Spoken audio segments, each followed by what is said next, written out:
Praise the Lord, जय मसीह की। कैसे हैं आप? मैं आशा करता हूं कि प्रभु के प्रेम में आप आनंदित होंगे, हर्षित होंगे। आइए आज की सुंदर सुबह कलम प्रभु का धन्यवाद करते हुए अपना ध्यान हम प्रभु के पवित्र वचन की ओर लेकर जाएं। मेरे साथ प्रेरितों के काम उसका 8 अध्याय और उसका वचन 35 निकालेगा। यहाँ इस प्रकार से लिखा है, तब फिलिप्पुस ने अपना मुंह खोला और इसी शास्त्र से आरंभ करके उसे यीशु का सुसमाचार सुनाया। Praise the Lord, hallelujah. प्रभु के लोगों, आप जानते हैं ये जो वृत्तांत है, विशेषकर प्रेरितों का काम 8वां अध्याय, फिलिप्पुस और कूश देश का जो अधिकारी है, जो खजांची है, वित्त मंत्री है, उसके विषय में चर्चा है। और ये यरूशलेम में आराधना करने के लिए आया हुआ था और आराधना करके लौट रहा था। अब पवित्र आत्मा का काम जरा देखिएगा। Praise the Lord, hallelujah. कई बार आपको लगता है कि प्रभु, मैं जो काम कर रहा हूँ या मैं वचन बोल रहा हूँ या मैं जो सुसमाचार सुना रहा हूँ, ये कोई सुन भी रहा है कि नहीं सुन रहा है, कोई असर हो रहा है कि नहीं हो रहा है। पर बाइबल कहती है परमेश्वर अपने वचन को भेजकर लोगों को चंगा करता है। फिर कहता है परमेश्वर का वचन कि प्रभु का वचन यूं ही व्यर्थ लौटकर नहीं आता, जो इच्छा प्रभु के उसे वो पूरी करता है। Praise the Lord. प्रभु के लोगों, एक समय की बात थी, ऐसे ही बरसात का मौसम था और बहुत भयंकर काली घटा थी। पादरी साहब जो है जल्दी दौड़ते भागते जो है वो रविवार के सुबह निकले और वो चर्च की सेवा के लिए, चर्च की आराधना के लिए निकले हुए थे। उनका जो परिवार था वो पीछे पीछे आ रहा था और जैसे ही पास्टर साहब पहले, उनकी आदत थी कि वो पहले चर्च में पहुंच जाते और एक दो जवान लोग उधर पहुंचते हैं। तो हुआ ये कि जब पादरी साहब पहुंचे चर्च में, पास्टर साहब, तो उससे पहले एक जवान, एक व्यक्ति जो था वहाँ पहुँच गया था। चर्च में साफ़ सफाई करूँगा प्रभु के दास के आने से पहले, ऐसा करके। और जब वो जवान पहुँचा और पास्टर साहब भी पहुँचे, भयंकर बारिश शुरू हो गई। अब चर्च को रेडी करके बढ़िया अब आराधना शुरू करना है। केवल उस जगह पर वो प्रभु का दास है और वो जवान है। अब बड़ा तकलीफदायक था, कोई आ ही नहीं रहा और भयंकर ज़बरदस्त बारिश। अब ये गाना गा रहे हैं, एक गाना हो गया, दूसरा गाना, तीसरा गाना, तीसरे से चौथा गाना, कोई आने का नाम नहीं और भयंकर बारिश, आंधी तूफान। और अब ये क्या करे, बाधा तो चालू हो चुका है। तो पास्टर साहब को बड़ा मन में बहुत पीड़ा हो रही थी कि प्रभु, इतना प्रार्थना, दुआ, आराधना करके मैं वचन तैयार करके आया हूँ ताकि तेरी कलीसिया को तेरे पवित्र वचन का मैं प्रचार करूं, लोग सुने और आशीषित हो पाएं। और अभी ये जवान बैठा है, कोई नहीं प्रभु, बस वो और मैं। अब उसको लगा कि क्या मैं बंद करके बोल दूं कि अगले संडे करेंगे, अगले संडे वचन होगा। पर उसने कहा, नहीं प्रभु, अब जब चालू हो गया है तो विधिवत इसको समापन करते हैं। प्रार्थना के साथ उसने वचन बोलना चालू किया और ऐसे वचन बोला उसने, मानो ये सोचकर कि बहुत लोग बैठे, हालांकि वो अकेला जवान लड़का बैठा था।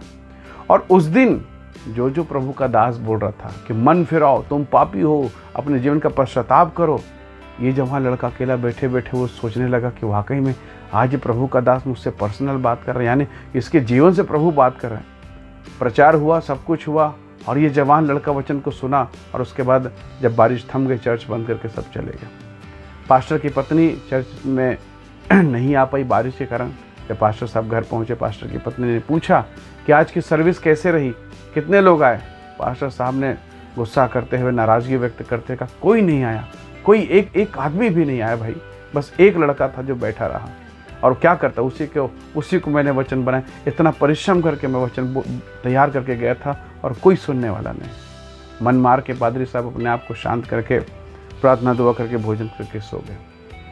और अगली रविवार की जब आराधना हुई, स्तुति आराधना हुई, गीत गाए गए और जब गवाही का सेशन आया, वही जवान लड़का जो पिछले सप्ताह अकेला प्रभु के दास के साथ वचन सुन रहा था, वो खड़ा होकर गवाही देता और फूट फूट कर रोता है।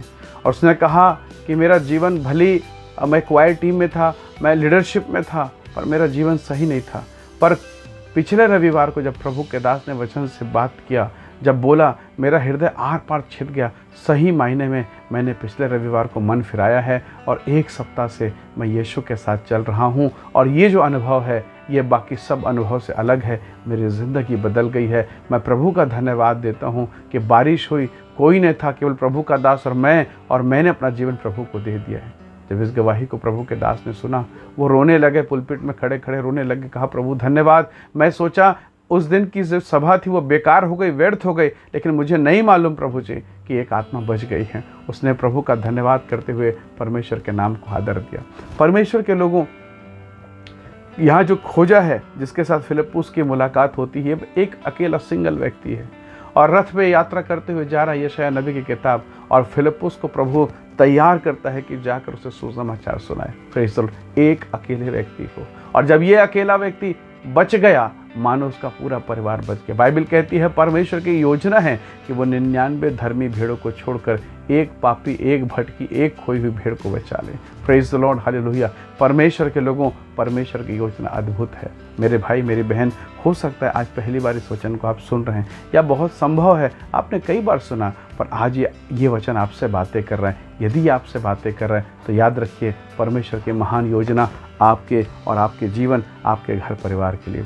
एक फिलिप्पुस ने, साधारण व्यक्ति, ऑर्डिनरी, उसके पास कुछ भी नहीं है, न चलने के लिए रथ है, न कुछ भी नहीं, पर उसने एक बहुत अप्रोच वाले रानी कंदाके का मंत्री है, फाइनेंस मिनिस्टर है, खोजा है, उसको उसने यीशु का सुसमाचार सुनाया। वचन 35 में लिखा है, प्रेरितों काम 8:35 में उसने यीशु का सुसमाचार सुनाया, और लिखा है 36 और 37 पद में, फिलिप्पुस को उचित शब्द पवित्र आत्मा ने दिया, ऐसा कि वो खोजा टूट गया, पश्चाताप किया और बोला कि अब मुझे बपतिस्मा लेकर यीशु को ग्रहण करना है। Praise the Lord, hallelujah. परमेश्वर के लोगों, सोचिए, वो यरूशलेम गया था, आराधना में था, भीड़ में था, पर प्रभु ने उससे बातें नहीं की। उससे अलग एकांत में अपने दास को भेजकर बात किया, अपने दास के ज़ुबान से उसे यीशु का सुसमाचार सुनाया। Praise the Lord. हो सकता है आप पीड़ा में, दुख में, बंधन में, तकलीफ़ में हो, आपको कभी कभी लगे आज तो बारिश है, आज तो नहीं जाना है मुझे, मौसम ख़राब है, लेकिन परमेश्वर के लोगों, क्या आपको पता है परमेश्वर ने आज ही आपके लिए प्लान बना कर रखा है। शायद आप थक गए और आप कहें कि आज मैं सो जाता हूँ, आज मैं नाइट प्रेयर में नहीं बैठूँगा, आज मैं बाइबल नहीं पढ़ूँगा। परमेश्वर के लोगों, यही समय है जब परमेश्वर आपके लिए महान काम करने वाला है। प्रभु के लोगों, यही समय, सोचिए, अगर वो यशायाह की किताब पढ़ते हुए नहीं जाता तो कैसे फिलिप्पुस उसके पास जाकर कहता, ये जो तू पढ़ रहा है क्या तू उसे समझता है। इसलिए परमेश्वर के लोगों, हर एक दुख में, हर एक सुख में, हर एक क्लेश में, हर एक पीड़ा में प्रभु का धन्यवाद करें, क्योंकि योजना उसकी महान है। हालेलुया। एक मूसा पूरे इज़राइलियों के लिए उद्धार का कारण बन गया। Praise the Lord. परमेश्वर को एक ऐसा व्यक्ति चाहिए जो प्रभु के लिए वफादार हो, जो परमेश्वर के लिए, आपको भीड़ से मतलब नहीं, आपको भेड़ से मतलब है। हालेलुया। जब परमेश्वर अपने भेड़ों को तैयार करता है, वो अद्भुत रीति से अपनी महिमा में आपको इस्तेमाल करता है। इसलिए प्रभु के लोगों, अकेलेपन में, एकाकीपन में, पीड़ाओं के दौर में परमेश्वर का वचन हमें सिखाता है, हर दशा में हमारा परमेश्वर वफादार है। ये परमेश्वर की वो किताब है जिसके पढ़ने के द्वारा मनुष्य को जीवन और ज्ञान मिलता है। प्रभु के लोगों, बाइबल स्पष्टता कहती है परमेश्वर के वचन में एक साधारण व्यक्ति को इस्तेमाल किया गया है एक महान व्यक्ति को बदलने में। हालेलुया। परमेश्वर आपके जीवन पर दया करेगा। इसलिए मेरे प्रिय भाई बहनों, हो सकता है आप पीड़ाओं के दौर से होकर गुजर रहे हैं, लेकिन एक दिन ऐसा आएगा जब आपके जीवन में एक महान परिवर्तन होगा और आपका समय बदल दिया जाएगा। आप महिमा से भरकर आशीषित होंगे और उस दिन आप उस जवान के समान कहेंगे कि प्रभु धन्यवाद, मैं वो व्यक्ति हूँ जिसके द्वारा तू काम करेगा। मैं वो व्यक्ति हूँ जिसके जीवन में तूने सुसमाचार भेजकर उद्धार को प्रकट किया। हालेलुया। आइए आज के सुबह के लिए हम प्रभु का धन्यवाद करें और प्रभु को कहें कि परमेश्वर मेरे जीवन पर दया कर, मुझे उठा और मुझ पर अनुग्रह कर। प्रभु, मेरे कानों में तेरे व्यवस्था की अद्भुत बातें आ सके ताकि मैं पाप, अधर्म, कर्ज और सब प्रकार के बोझ के बंधन से छूट न पाऊँ।